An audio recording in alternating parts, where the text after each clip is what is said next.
If you don't have steel or concrete, how do you build a bridge that can stand for 1400 years?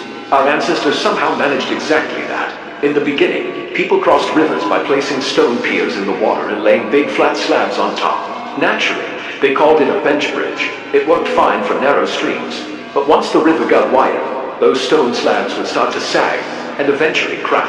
So you came up with an idea. Just add more piers to shorten the span. But that created new problems.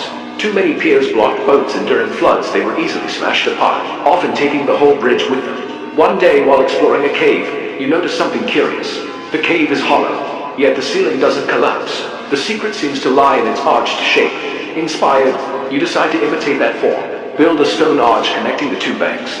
But during construction, you discover a major issue. Irregular stones leave gaps, and even if you fill them with gravel, the arch collapses because the force isn't evenly distributed. So you refine your method. You carve each stone into a wedge, wide on top, narrow on the bottom. Now, when the arch is complete, the stones lock tightly together. As they push against one another, the force travels along the curve and into the abutments on both sides. Suddenly the entire structure becomes stable without needing any piers at all, giving floodwaters and boats a clear passage. Early stone arches were perfect half circles. This increased the span but also made the bridge absurdly tall. Crossing it felt like climbing a hill, not ideal for carts, horses, or anyone on foot. So you innovate again. You change the angle of each wedge-shaped block, pressing the tall semicircle down into a graceful, flat or segmental arch. To prevent the stones from shifting, you link them together using iron clamps, binding the arch into a single solid unit. The bridge deck becomes stable, wide, and easy to walk across. But just when you think you've solved everything, another challenge appears. During violent floods, even a large arch can be battered by overwhelming force.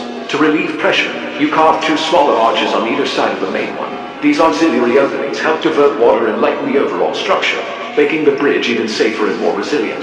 Still, strength alone isn't enough. You need protection as well. So you carve dragon heads on both sides of the arch crest. They're not just decorations. When heavy rain falls, water gushes from the dragon's mouths, sparing the bridge from erosion.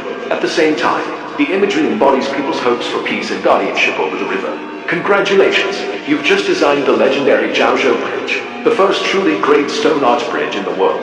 For over 1,400 years, it has endured countless floods, wars, and earthquakes, a true marvel of ancient engineering.